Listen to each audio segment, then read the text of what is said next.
who has jumped in last minute. Thank you, Shakeel, for joining me as always. The question is, are we still going to be friends afterwards? Because I don't think anybody could convince me to watch the ABC. But I'm taking one for the team just for you, Joel.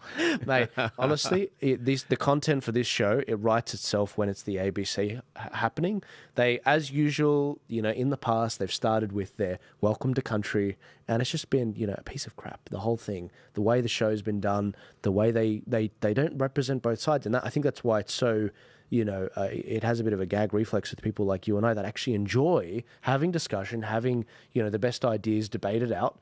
But there's none of that. And I think that, the art of debate, we're losing it. And Q&A used to be quite a good show, maybe 10, 15 years ago. But yeah, that was back when it was a bit more balanced and the audience wasn't as stacked. Even Media Watch. Media Watch was a great show that used to keep an eye on media when they step out of line.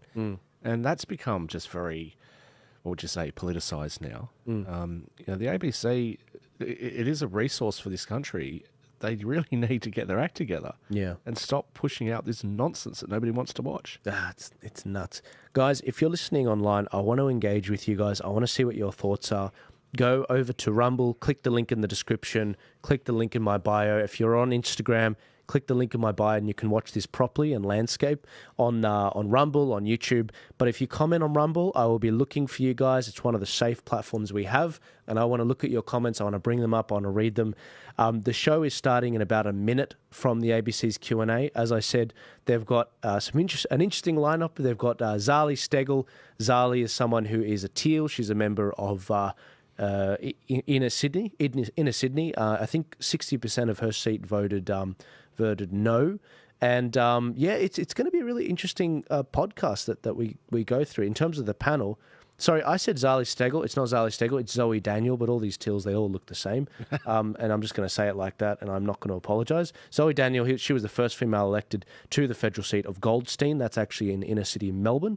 And prior to politics, Zoe spent 3 decades on the front line of news and current events in Australia and internationally as a 3-time foreign correspondent and former ABC News United States Bureau Chief.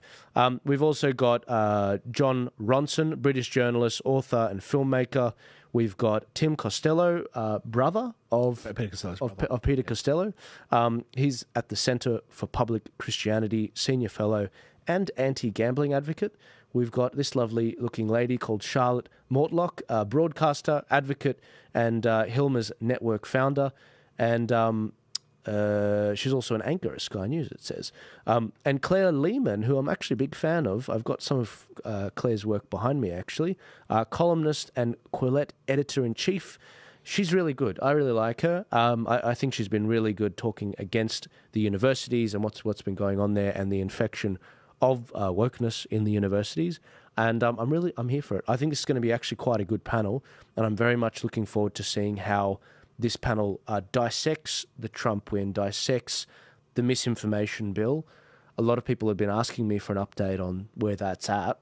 The vote it's not over until the 28th of November for the misinformation bill. So I'm very much interested in seeing how that goes.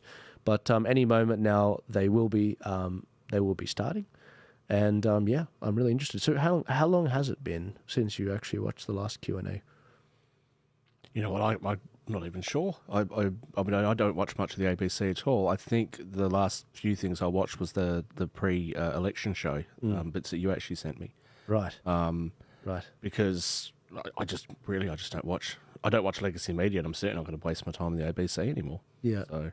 By the way, guys, we've got 1,000 people listening live right now across the different platforms. We're on about 20 different platforms, like 4 on Facebook, 4 on YouTube, 4 on everywhere. The ABC's Q&A, sure, you've got a lot of people watching on TV, but they've only got 71 watching on YouTube. It's Shakeel. Shakeel's new to this. He's sort of seeing, how big the sort of social media thing is compared to legacy media. I love giving it the stats to sort of conceptualize how small and fragile they've become, But, yeah, it's it was the last thing I ever expected was to be on a podcast. I've got no idea what I'm doing, but you tell me that people like seeing me, so I come on and share my opinions. If you love Shakeel, if you want to see him back, please comment in here. I'm about to bring up Rumble. I want to see what you guys are saying because I want to actually read out some of your comments and and go through the podcast. Can you comment to me, guys, when the last time you actually watched? You know what's funny? We've got just as many people watching just on one Rumble page as they do on their YouTube waiting right now, which is, I think it's insane. But if you're in the live chat in Rumble, tell me when was the last time you guys actually came on here? But that really does say something, doesn't it? We're talking about legacy media in the United States as well. It really does show that they're so out of touch, right? Our politicians are out of touch. Who asked for the misinformation bill? Was there any public support for that? You know, but they just did it anyway. So it just shows how out of touch all these people actually are. And was it you guys that said to me that the ABC have moved their headquarters? So this show, this Q&A, is that being done out in Parramatta? No, look, they did set up a headquarters in Parramatta because they wanted to sort of make it a little bit more connected to the community and all of that. But now it's just making Parramatta more woke. But no, look, they with the Q&A show, they sometimes host it in Queensland, New South Wales, Victoria. They do move it around a bit, which I think is healthy. The Q&A show, but do we know when this one's being? I'm not sure, but they usually announce it at the start of it. So I'm actually very much looking forward to seeing where they're hosting this one. I would imagine this one's probably being held in Melbourne. Yeah. They are starting surprisingly late, but that's okay. A few people have been sending some comments. Guys, again, go to Rumble. If you're on the different platforms, click the link in my bio. I want to see your comments. One person said that they're already getting secondhand embarrassment watching the ABC, you know. And it is a bit like that. Someone said, used my wrong account. Someone said the under-16s internet ban is insane. It includes YouTube and video games. May as well ban kids from watching movies too. It is astonishing, isn't it? The whole ban on kids, you know? Once again, like, it's not that I necessarily disagree with the sentiment. Yeah. But it's not his job. Yeah. It's parents' job. I mean, can you just get back to running the country? Or not running the country? You're asking too much. It's How dare you, Shaq? What do you think you are, a taxpayer? Exactly. How dare you? Yeah. Demands of the government to do their job. Someone Just leave it alone. Leave us alone. I love that no one's got their names on here. I mean, that's smart. One person wrote, last time I watched the ABC was 5 years ago. What else is people writing? Absolutely, bring back Shakeel.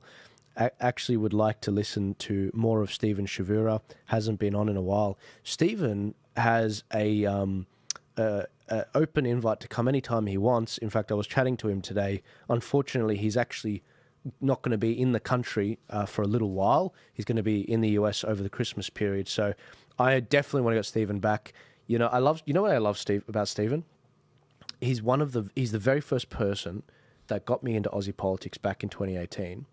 And I worked very closely with him to build up his social media with tips on Instagram and everything to build up his following. The funniest thing was seeing this, because this guy's a professor. He teaches at Campion College. He's not a professor, he's a senior lecturer at Campion College. And he's wearing these singlets. I got him to wear these singlets after these workouts. And he's a historian, he's a Christian sort of teacher, and he's telling people about history and Australian democracy and our founding fathers, and he's in a singlet after a workout. I'm like, yes, this is like the rawness of stoicism. And I just love everything about Stephen. So anything I can do to get him out there to a larger audience, I can see why this person's saying bring back Stephen Shavura. He's built a cult following. I mean, very soon his following's going to be dwarfing my own. But I love Stephen. He's a good man. The disinformation bill is definitely connected to the digital ID bill and the age verification for under 16s. Absolutely. Whoop, it looks like the stream has just started, guys. I'm going to bring it up right now so you can see what's going on. They're just announcing... There we go. All the speakers. So here we go. This is going to be fun. Buckle up, ladies and gentlemen. Keep your comments coming. We will go through them as we go. I'm cringing already. It hasn't even started. I hope you enjoyed that particular clip. Remember to like, subscribe, share this video, get it out there. We've got to break the echo chamber.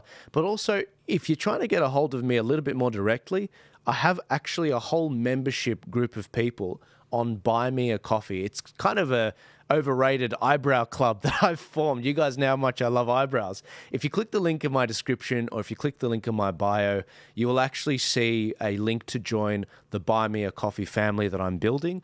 I want to be able to share more with you guys as to what are my plans ahead of the election? What are my raw and uncensored predictions for the elections and the various bills going through the parliaments. But also, I want to hear from you guys. What are the big tools that you want to see to help you meander through the craziness that will be 2025? And what advice do you have for me? What do you think the biggest issues are? Some of the best projects I've come up with have been from your ideas. The how to vote cards, the LGBT book registry, the reparations calculator. These are all things that you guys, from chatting with you, have inspired in me to form and make. I just happen to have the means to do it. But I want to actually, be walking around with both eyes open as to what's going on in this country. And the best way to do that is through you. It's through family. And I think that's why they try to destroy the family unit in this country. If you want to join the club, click the link in my description, click the link in my bio, join the family. There's 3 different eyebrow tiers, bronze, silver, and gold. You don't have to go for the gold one. The bronze one is really good. We're going to be chatting monthly on a Zoom together. We're going to be chatting about what's going on in this country, and I'm going to be able to hear about what's going on in your lives, what you guys need, and where you see things going. And I can be a little bit more raw with you and let's just say swear a little bit more, which I really want to do. I'll see you guys later. God bless you. Thank you again for your support, and I'll see you in 2025.